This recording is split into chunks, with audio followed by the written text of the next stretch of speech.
Well, welcome. Excited you could join us for today's webinar.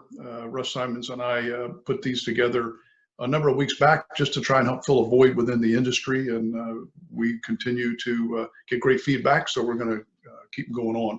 Today we're focused on dealing with difficult people. As you look at that, yeah, that's me. I'm not quite 40 years old yet. I'm president of Joe Robbie Stadium. That's the day before the Super Bowl. I had not yet attended the class on properly holding items for newspaper photos. As you can see, that's a picture of the Miami Herald that I actually found online for this webinar. And I'm holding the seat cushion upside down, of course, so whoops. But the reality is we were doing some great things at Joe Robbie back then. It was arguably one of the best known and finest stadiums in the world.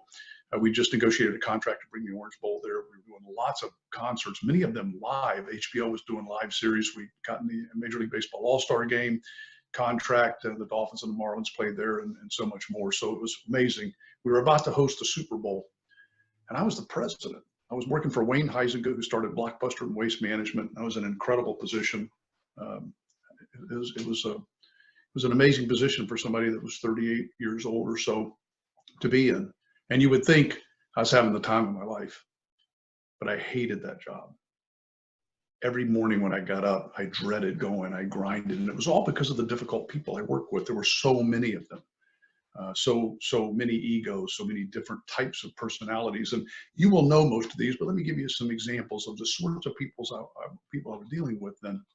There was the volcano, all of a sudden out of nowhere explodes, you don't know what's going to happen, scary. The pessimist. Nothing ever works out for me. I always get in the longest lines. The staller can't make a decision because he or she doesn't want to upset anybody. The sniper, you know this one, the one that's always making little snide comments, trying to make people look foolish, making fun.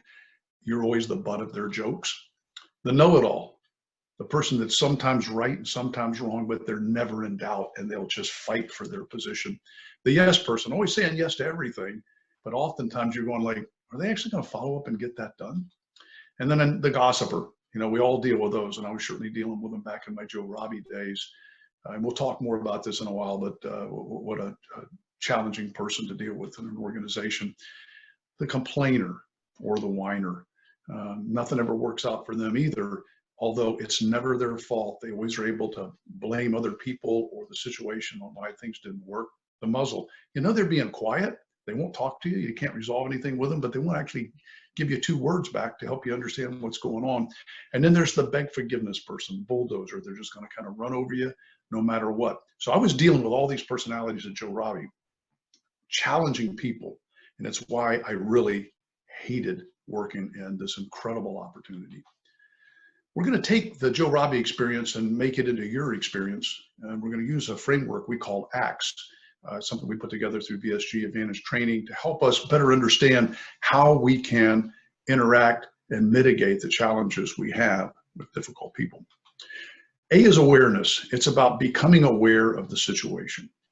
And the one thing that all of these challenging people at Joe Robbie had in common, along with most other people in my life that I've had difficulty with, is me. That was the common denominator. It seems that I could never quite see a picture clearly. There was always something blocking my vision.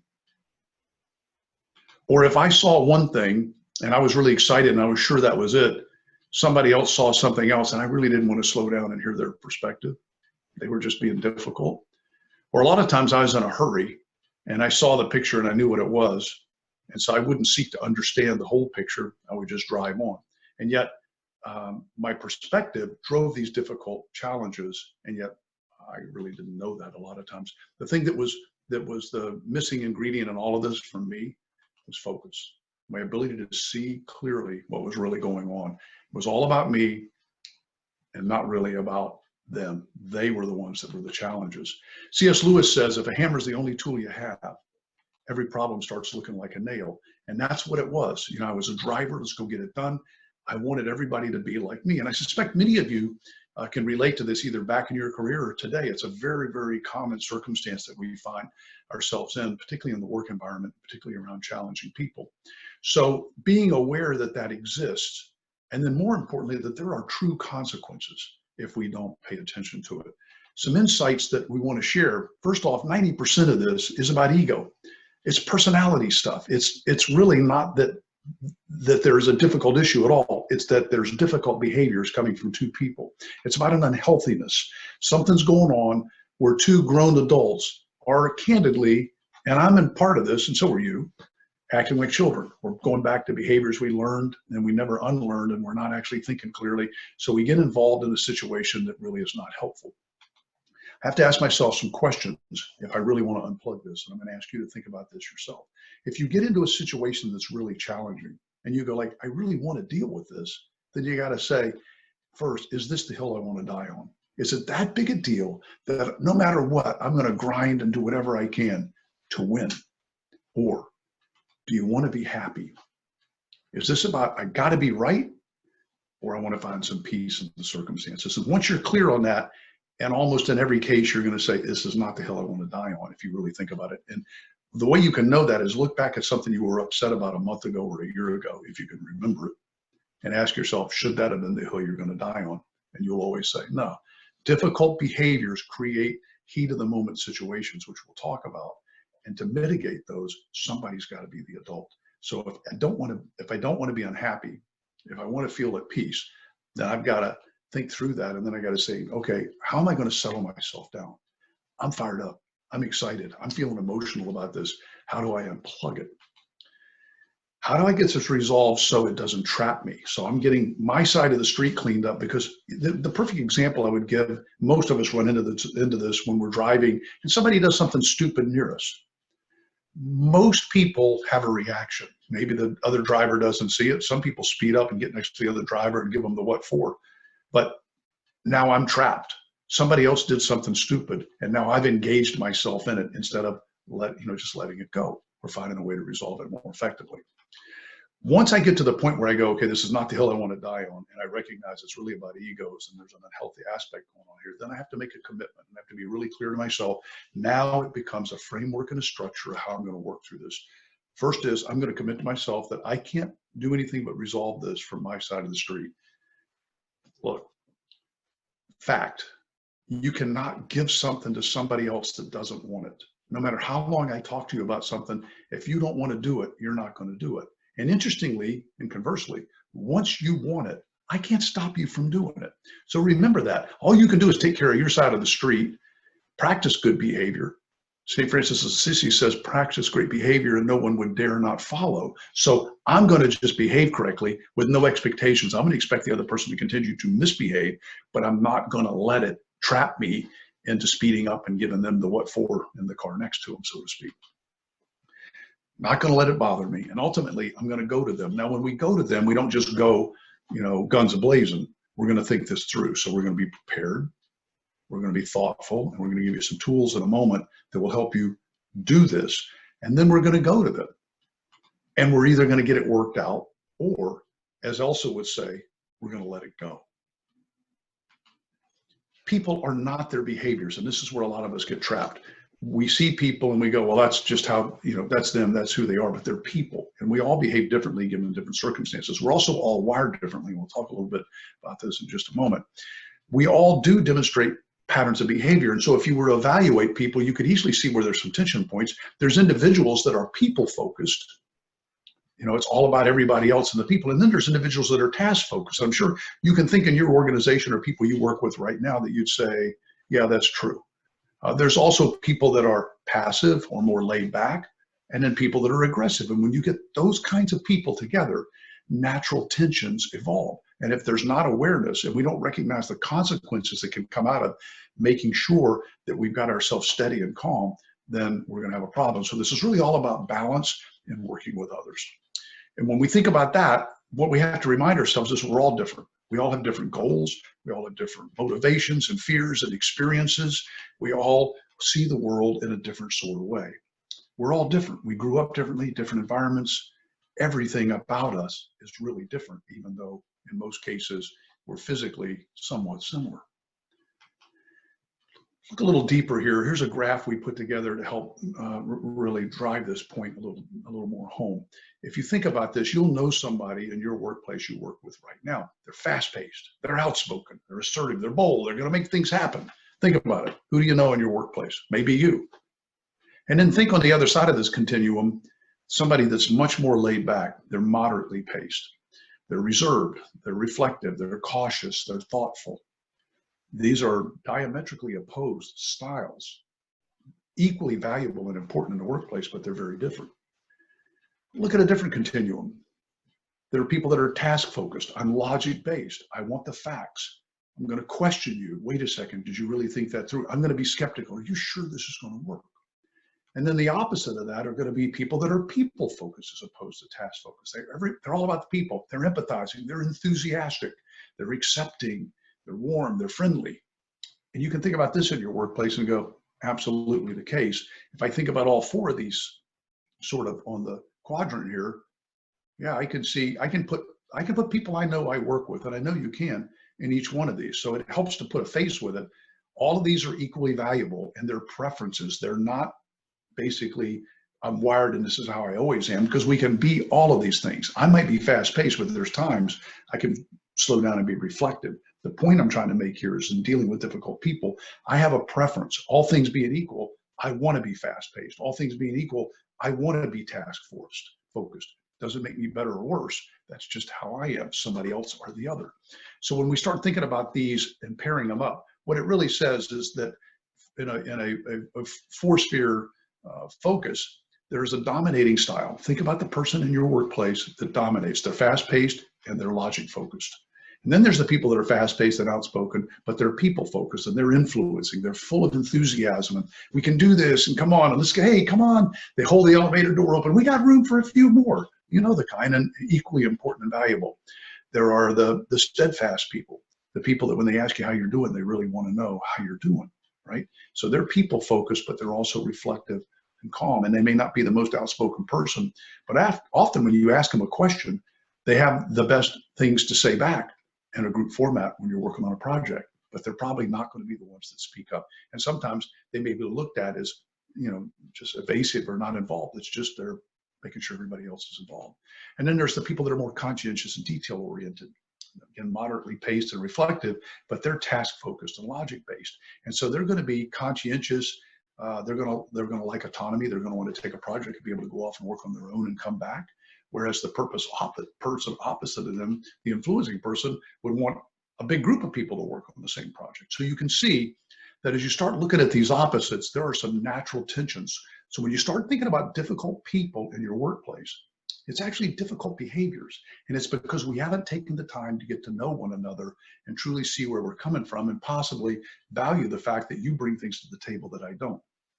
Scientifically, if you put 100 people in the room, we would each have 25 in each of these four quadrants. So the dominant person is 1/4 of the equation, typically in a group of 100 people. So right off the bat, you put me in a team of 100 people and you pick any one of these styles that I might be, there's only 25 people like me and the other 75 people come at it from a different perspective. And even the 25 that are like me have differences because of the different experiences and backgrounds we have. So just want to put that into perspective. The same is true in terms of the influence and the conscientious. The conscientious person is a detail-oriented person that really wants to take their time. And as I said earlier, may prefer to be working in an autonomous environment on a project, putting a spreadsheet together, getting the data right. And they're all about getting it right. They're not really about the rah-rahs. Yeehaw, let's go. The influencing person, it's like, don't worry about all the details. We'll get this done. It's going to be fun. Let's get everybody together. Come on, we can do this. Let's go. Yes. And they're exciting to be around, and that enthusiasm drives people. But those two continuums actually create a tension amongst each other that creates what may look like a difficult person when in fact it's just a different behavior than mine, which feels difficult, right? So let's put this back into the judging to value ladder, something we talked about in an earlier webinar. What happens is that when you're different than me, and we just said that right off the bat in a style perspective, even though we're all different, 3/4 of the people are specifically different in terms of how they approach things. I start judging people and go, she's really difficult to work with, or he just doesn't get it, right? And I judge people and I exacerbate this, and there are consequences to that as I start to pair a bond triangulate, gossip, and we'll talk about that in a few moments, as I said earlier, but this creates a real problem in the organization, and it drags you down as the person that's speaking up, by the way, when you're doing those sort of things. So judging, not good, right? What we really want to do is seek to understand. And when I begin to do this, when I can take a breath and begin to try to understand where you're coming from, I start to add some value to the organization and recognize you're bringing things that we don't have or that I don't have. I respect the fact that you have something that we really need that I haven't looked at before. I appreciate it. In fact, I appreciate that we're doing things today that are different. This is exciting to me. And ultimately, the goal is that I'm valuing the differences. I realize that all of us bring something unique to the table. And if I could just back up a little bit and let everybody get some air, valuing the differences is a game changer, not just for me, but for the team that I'm around. And if I'm the leader, particularly so. So as we think about our ACTS acrostic here, awareness is important to become aware of this, that the common denominator amongst all my difficult people is me. And the second thing is the consequences of if I don't deal with this, I'm going to impact my mental health, my physical health, my brand in terms of how other people perceive me, and clearly the results in my ability to move my career up. So we want to share some tools with you that can help. The number one impact on all of this is stress in terms of how we approach these. If we don't deal with stress, we're going to have a very challenged time impacting other people in a positive way. So where does stress come from? Well, let's just go back to the beginning in terms of written history. In the Ice Ages, stress was, you got it, the saber-toothed tiger, the woolly mammoth, the creatures that were chasing the original cavemen down. Cavemen and cavewomen were not happy to run into these crazy critters. And so what happened is this where the phrase fight or flight came from. When we see this, blood's diverted from less important areas because we got to get the heck out of Dodge. So it goes to our arms and our legs so we can run or we can fight. And our reasoning systems are shut down. So our brain is shut down. And think about this in your own world. When you're in a stressful situation, how you go like, I can't even think right now. And we've all experienced this. I sure have. I'm so overwhelmed by a given situation. I got to get away. I got to figure this out.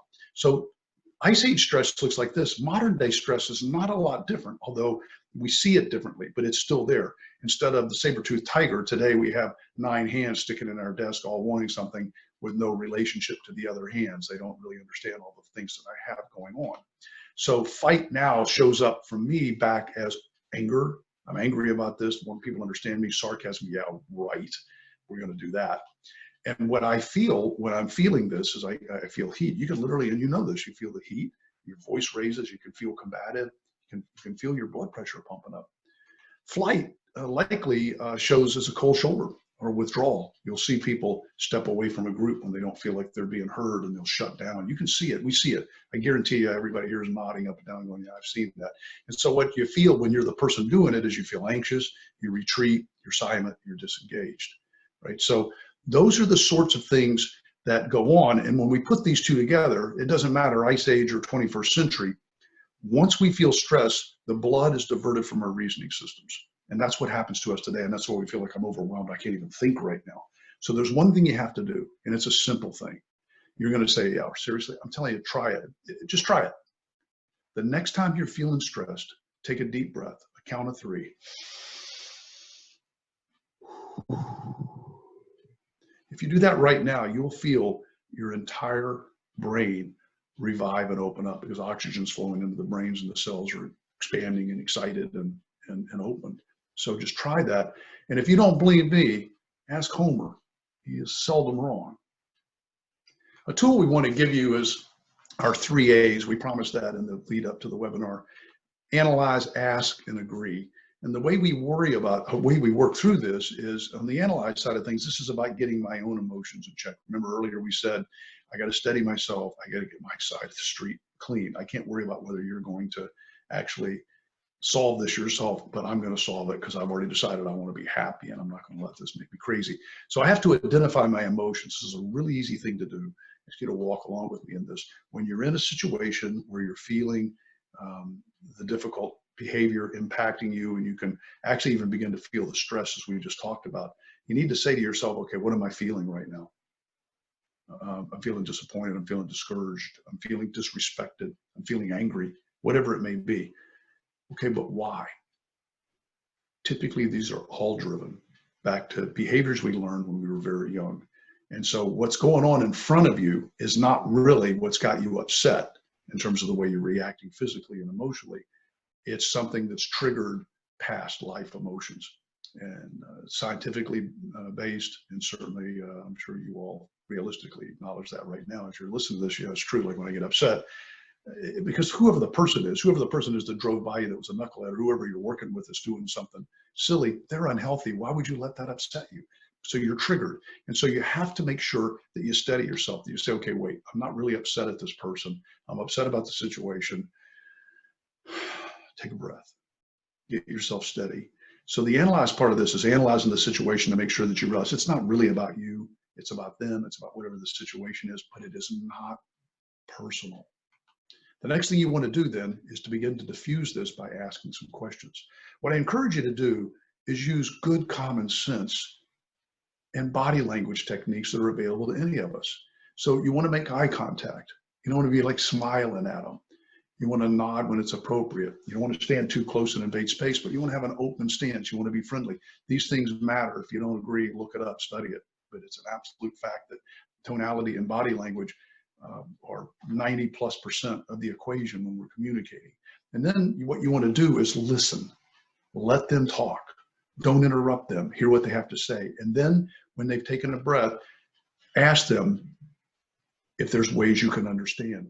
Picture yourself as a reporter gathering information for the evening news or the daily newspaper. Objective material. You're just trying to gather the facts, sir and ma'am. You're not trying to weave yourself or find a way out of a situation that's difficult for you. You're just gathering facts. Okay, so that's really important. You're now going to ask. And so when they've taken that breath and you see that pause, you can say, Ralph, could you tell me a little more about this? Or, Sally, I heard you say that such and such and such happened, and then this impacted you. If I got that right, or great. And she might add more, or she may say, no, that's right. By the way, what happens when you get people to start engaged this way? When you're engaging people by asking them and paying attention to them, and you know it's true, the pin goes into the balloon. This whole situation goes to a lower level. It dissipates. There's not as much energy in it because people are being heard. My contention is people don't have to be right, but they want to be heard. All of us want to be heard. At the end of the day, I'm not right. I'm probably okay. But if I know you heard me, so that's why you want to say, can I tell you more? I heard you say, is that correct? Just the facts. What you really want to know is what do they want and what do they mean? So once you ask these questions, you will visually and physically see the whole tone of this come down. And once you've gotten there, then it's simply you're going to drive towards an agreement. And in doing this, calm, collected, steady, remember it's not about you, you're going to phrase it in some sort of way where you say, hey, now that I better understand, what I'd like to suggest we do, fill in the blank. Do you think we can agree on some mode of solution?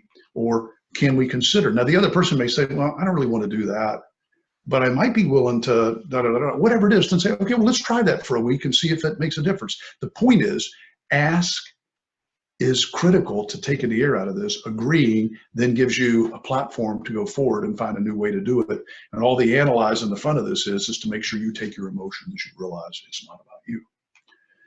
I promised earlier we were going to talk about triangulation and gossip, and that's the point right here. Here's the things that are bad about it.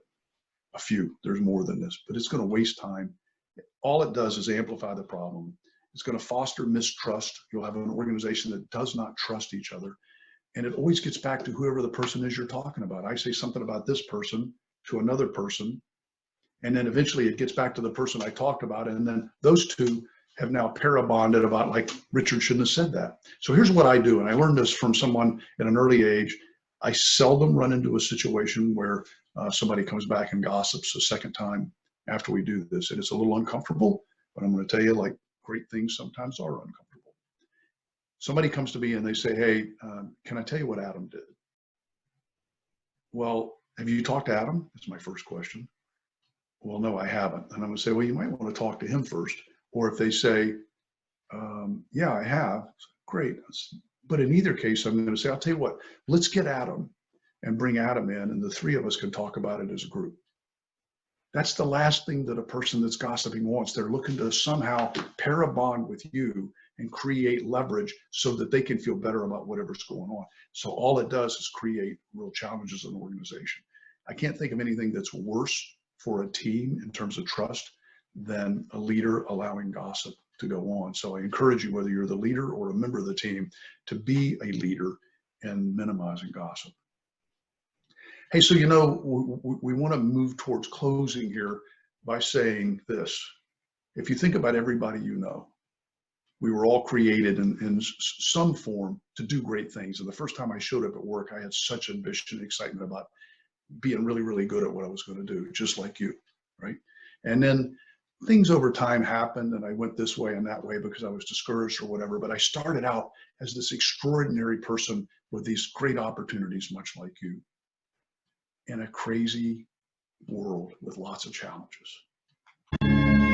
You were the main character. One moment. The protagonist, the star at the center of your own unfolding story. You're surrounded by your supporting cast, friends and family hanging in your immediate orbit. Scattered a little further out, a network of acquaintances who drift in and out of contact over the years. But there in the background, faint and out of focus, are the extras. The random passers-by, each living a life as vivid and complex as your own. They carry on invisibly around you, bearing the accumulated weight of their own ambitions. Friends, routines, mistakes, worries, triumphs, and inherited craziness. When your life moves on to the next scene, there's flickers in place, wrapped in a cloud of backstory and inside jokes and characters strung together with countless other stories that you'll never be able to see, that you'll never know exists, in which you might appear only once, as an extra sipping coffee in the background, as a blur of traffic passing on the highway, as a lighted window at dusk.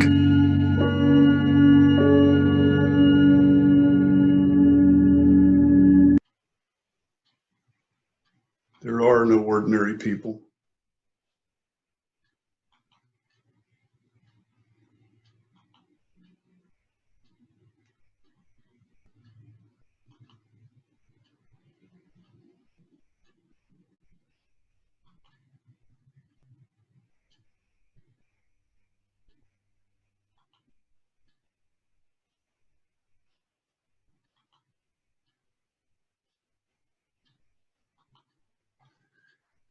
We are all extraordinary.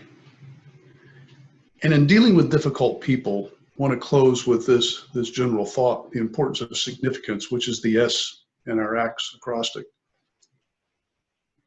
You got a choice: difficult people or difficult behaviors. Is this about you, or is this about helping somebody else? Are you looking for immediate results, or is it the long game?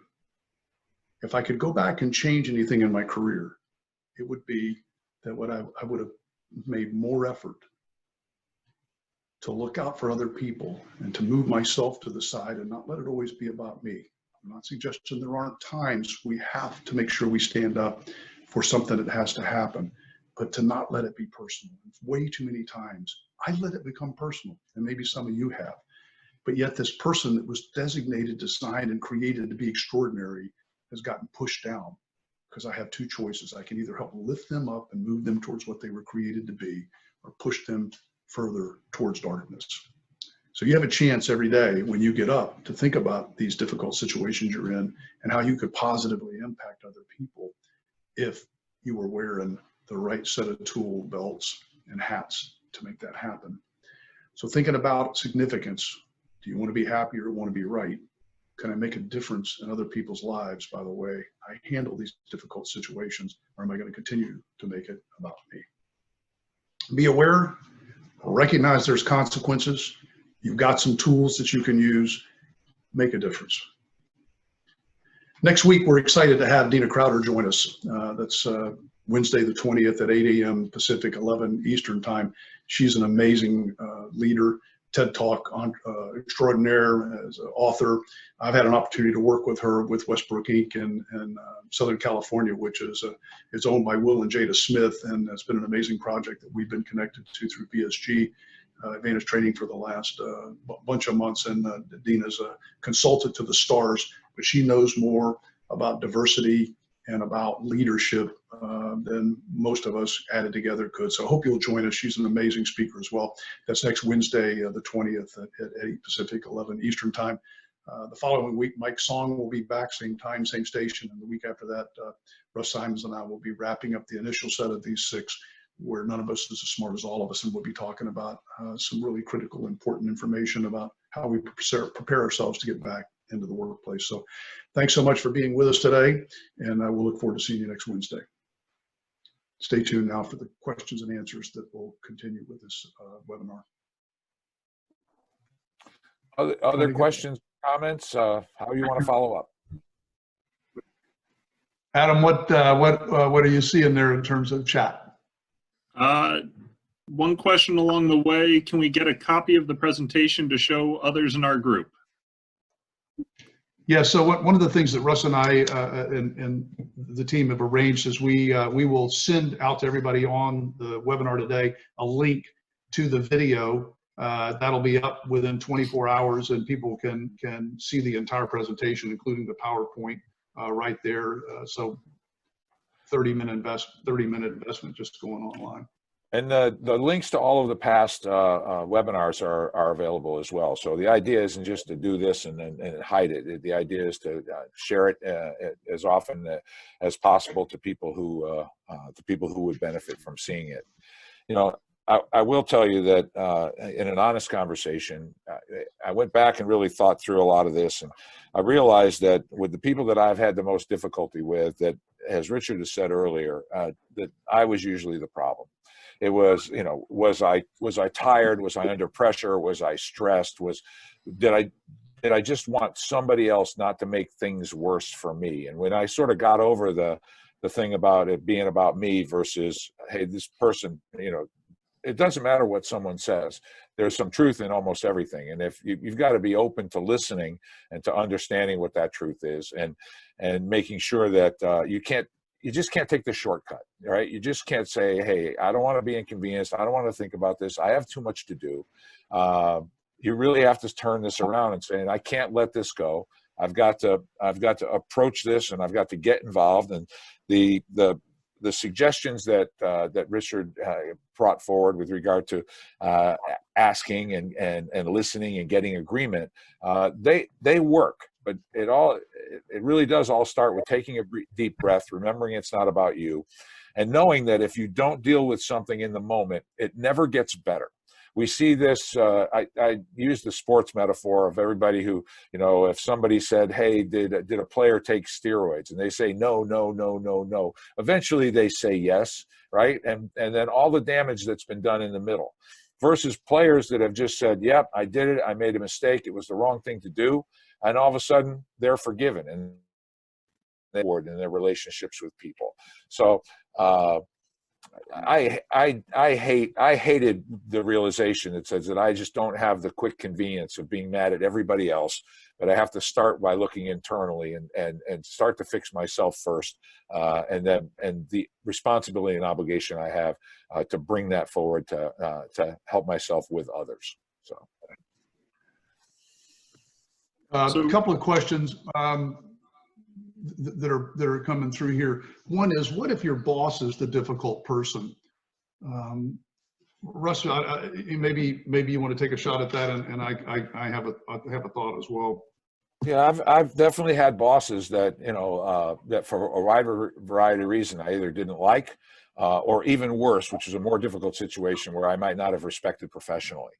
At the end of the day, you know, the way I sort of handled that was really understanding what my responsibilities and obligations were to the organization were.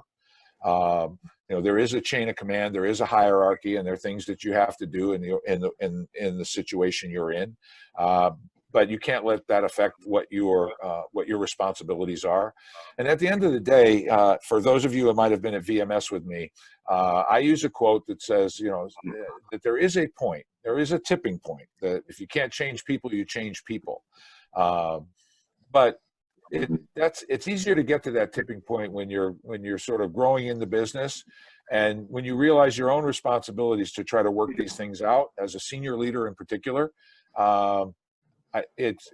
You're willing to, and you should put more effort into trying to resolve these things. And some of the things that we talked about today are methodologies to do so. Yeah, and Russ, I echo or build on that play the long game. I had a boss, Carl Barger, back in the day when I was first growing in baseball. Worked for Carl in Pittsburgh, and every day I was in Carl's office. Can I do this? Can I do that? Can I do this? And I was really frustrated that I didn't have more authority and more responsibility. I was so ambitious, and Carl stopped me one day and he said, "You're going to get what you want if you could just be a little bit patient."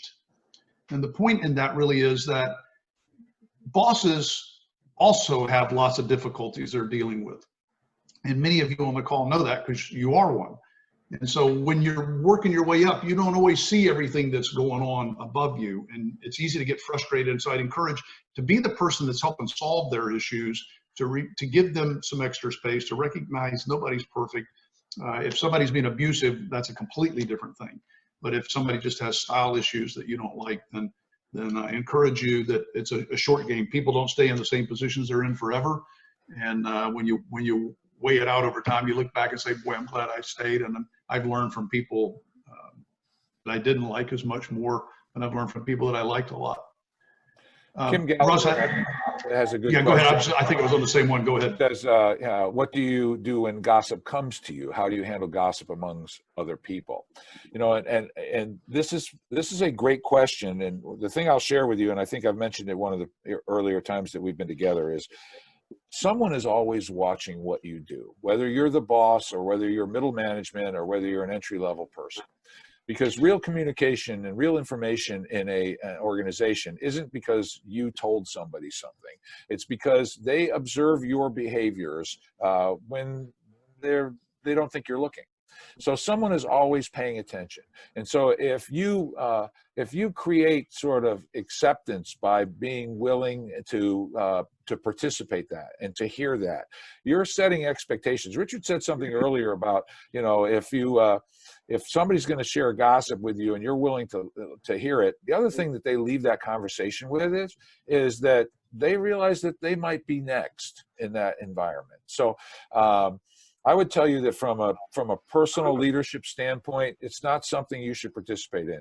Richard's advice to say, hey, let's go get that person, let's talk that out. I can just tell you that'll do more to end those kinds of conversations. But people are testing each other all the time. They're trying to find out sort of more about you, and you have to be consistent. You have to be thoughtful in terms of what you do and how you do it. And if you allow yourself to be in those situations and you allow yourself to participate that, and I'll be honest with you, sometimes it starts off as innocuous and you can see it getting to a situation that is really more about what we're talking about, then you have to exercise out of that. I mean, you have to remember that, we talk about character and reputation. Character is what you are and reputation is what people think you are, right? It'd be really good if those were the same thing. Our actions that we take and the activities that we participate in are really strong indicators of how people really think about us and what we really are. And that's going to be part of their decision-making process. So are we the kind of person they want to work with? And do we represent an enterprise or an organization that they want to be a part of? And if we fail in that, then we're failing the larger enterprise, and more importantly, we're failing ourselves. Brilliant. Russ, I see a question here from Nick. He's asking, what's the best exercise that we found for teams in order to do some of this self-analysis that we were talking about here and find out the different personality types? And do we feel strongly about personality exercises? If it's okay, I'll take this one first. I think the reason programs like we like DISC. There's lots of other programs out there, and we're not selling anything here. We like it based on the research. But here's why we like it. it's accurate. It's a personality analysis. It doesn't say this is how you are always. It says, under normal circumstances, if all things are equal and you're not pushed, this is how you prefer to behave. So when you think back to that wheel or the disc, fast paced, more moderately paced, and that sort of thing, we all have preferences, but we also can all work in all of those various areas. The reason doing the personality profile is valuable in our view is that it tells the truth. So if it's 95 to say 95% accurate, you work with the group, and we do this to eliminate that small piece, so they're really clear. This is the truth about me, and I've done this for 25 years. I've never seen anybody go like, this is wrong. People are blown away typically by what they see. Truth then sets, as the saying goes, sets us free. Once I know the truth about myself and I'm willing to see it right there in black and white in front of me. The second fastest thing known to mankind is the speed of light, 186,000 feet per second per second. The fastest thing is darkness running away from it. Once we know the truth, the lights come on. I remember going, oh my God, I can't believe that. And it became, so self-awareness, you can't, as you heard me say earlier, and others have said, you can't give something to somebody that doesn't want it. And you can't keep it from them once they do. So once somebody becomes aware, they begin to see this whole new room they never knew existed, and they realize, well, that is kind of how I'm wired. I can see how that impacts people. So I really encourage whoever, however it may be, that every organization go through a robust and regular analysis, because it's all about people. At the end of the day, it's all about the relationships and trust and people working together. So we're big fans of it. So we've got a couple of questions in the Q&A. Bill Dorsey says, as someone who has to drive revenue, I have difficulties with people who are tech-oriented. I just want tech to work, but I might not appreciate the work that goes behind it. How do I learn to appreciate this more? So I would tell you that when anybody asks a question, at least 40% of the audience is thinking the same thing. And the nature of tech and non-tech is certainly something that comes up quickly and often. And with the changing nature of technology, you might start to understand some part of it, but then it goes way beyond. I tell a story a lot that I started in marketing and public relations, and I slowly but surely moved over to sort of operations, safety, security, that kind of thing. So I tell people that I'm bilingual, right? I understand how marketing and public relations works and what's important to them, and I have an appreciation for what the people with the boots on the ground and who are trying to execute a lot of these plans do. I think that there's two things. One is that I am like you, Bill. I'm not tech oriented, but I made a commitment through sheer brute force to just try to stay as aware as possible, at least to a high level, and understanding the basic stuff. If a new platform comes out, I join it, so when TikTok came out, I went on TikTok. Now, I'm not going to do a video or anything like that, but my dog has one. So there has to be a commitment, and this is it's not just tech and non-tech, but it's any one of these segments that maybe we don't have a full understanding and appreciation of, whether it's operations and marketing, sell the dream, live the nightmare. We've heard all of those kinds of things. But, there's two things. One is you have to make a commitment to making sure that you at least stay as current as possible. The other part of that is find people who are bilingual. Find people who are, by their very nature, are patient enough to be able to take the time to explain the science behind something. Not that it's going to make you an expert at it, but so that you can feel like that you can at least be a participant in the conversation and understand the impacts that that's going to have on your process for sales and on your business. And so that goes back to larger if issues. I could, I want to add to that as well. As it's true with any of the tension pieces we talked about. It's about value.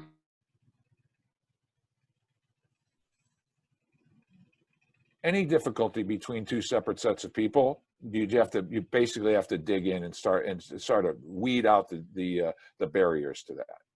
So I know I'm going to go through some of the more of these questions. I think Richard is fading in and out here. What is the advice when you have a conversation, you're the leader or co-worker, and you try to leave your ego at the door, but they're attacking and questioning your character?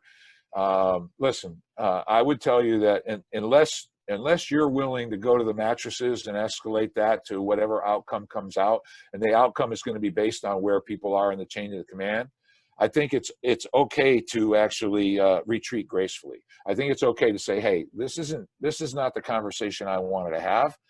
You know, we're just going to table this. We're going to put a pin in it. There's lots of current vernacular.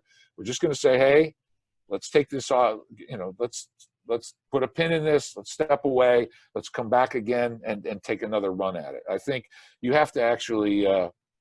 I think you actually have to take that. You have to take an aggressive stance on that to really preserve the opportunity for the relationship to go forward after that point. Leslie asks, do you do anything when you walk by a few staff talking in a small group and they see you and they become quiet and look guilty? Yeah, you know, some of this has to go with personality. You can expect, those of you that know me, I'm going right in. Hey, what's the deal, right?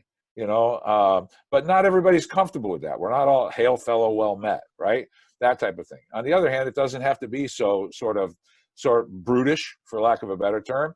You know, it could be, you know, it could be just something something that just creates conversation that's led by you. Hey, I'm glad I caught you guys here, you know, that type of thing. But the worst thing you could do is, if you feel that way, that makes it real, is to actually not engage in some way, shape, or form. So we're all going to do what we're comfortable doing. A lot of the conversation today and a lot of the leadership that Richard has put in and putting this together is to suggest, particularly if you're in a person with responsibility for others, is we don't always have the convenience of doing what's absolutely comfortable for us. And maybe what we have to do is we have to be aware of the consequences. What's the consequences of walking by? What's the consequences of not saying something? What's the consequences of not engaging? Those consequences are not just immediate, but long-term consequences in terms of the relationship in the business overall. So, and remember, I'm giving you my view, and it's worth what you paid for it. This is a free webinar, so, all right?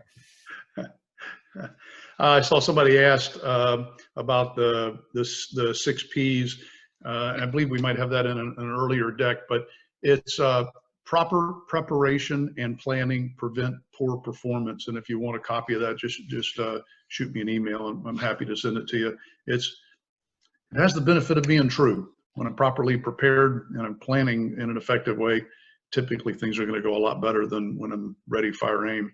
I thought there was another one, but it escapes me right now. Well, there probably is. It's about forgetting. Russ, did you answer Ann's question? Do you think it's possible for people to become difficult over time? Yeah, I think that's the case, and really that goes back to sort of allowing it to happen over time without dealing with it. The earlier you deal with anything like this, the easier it's going to be deal with. And if it's something that has sort of festered or gone along for a long time, it really is going to take a commitment to go in and dig it out. So my advice is, and I've learned this the hard way in my career, there are plenty of times when it was just more convenient to let something go, but it just never pays off. It's always so much harder to deal with the second time or the fifth time or beyond. And that it's an uncomfortable situation, and I truly understand the challenges that might come of it. But the sooner that you deal with a situation like that, the better it is. And I'll switch to Dorothy also on the pack mentality. The way you deal with the pack, the way you deal with the crowd is break it down into individuals. Great. So if you have that pack mentality, your board of directors, that type of thing, then you have to start to build equity, familiarity, and context with each other on a one-to-one basis. And again, there's no shortcut. It all takes work. When you recognize it, you know you have an issue that you're going to have to deal with. If you believe me, it's going to get worse if you don't, and harder if you don't deal with it early. And that's when you have to dig in. Agreed. Completely agree. Greg has asked about the 4 types in the DISC quadrant, but I think you probably addressed that and is saying whether you use DISC or Myers-Briggs or any of the litany of other science that brings this together. actual information, making decisions based on information versus gut or instinct is really where you want to be. I will tell you, it is embarrassing to me how much money I have wasted in managing public assembly facilities because I trusted my gut. Because the person who taught me said, well, we do this way. And that became sort of what I understood about it. And then thanks to technology and data, now understanding, I'll just give you a good example. You know, we always used to pre-cool the building at 4 o'clock or 2 o'clock, whatever that was, right? Now we have data and said, that's great. We could have saved an hour and a half or 2 hours of pre-cooling and got to the exact same point of patron comfort. But because of my gut and because of the lack of information, I just poured that money, the cost to pre-cool that building, into the ozone. It irritates me to no end, just even thinking about it today, how the arrogance of saying, oh, you know, this is what I think, and I'm the smartest guy in the universe and all of that. You know, I wish I could go back and apologize to everybody and everything that I've done like that, where I wasn't using data and the thoughtful process to actually make decisions. I see, Russ, I see one additional question about gossip happening in the past. And my view on that is it's past, it is what it is. And so what benefit is, if it's actually something specifically related to work, it should be documented in an HR file or whatever. But otherwise, if it's hearsay or gossip or somebody's opinion, it has the same net effect as if it's real time, in my opinion. So it's to avoid it, to negate it, to diffuse it, to move on and say, look, we're staying in the moment. You know, whatever may have happened then happened. So it looks like we're sort of at the end of the Q&A. If anybody else has something that you'd like us to address, we're happy to do it. You know where to find both Richard and I. We're happy to help support you offline if that's something you're more comfortable with. We know these are difficult times, but this also gives us all an opportunity to really sort of rethink, reset, really be thinking about how we want to be and how we want to act and how we're going to get better. Yeah, amen. Thanks everybody for joining. Don't forget next Wednesday, 11 Eastern, 8 Pacific. Dina Crowder, she's amazing. You'll enjoy her perspective. And we really appreciate you being with us today. And this will be up on our YouTube channel within 24 hours. Russ, thanks. Sure. Thanks, Adam. Thanks, everybody. See you soon.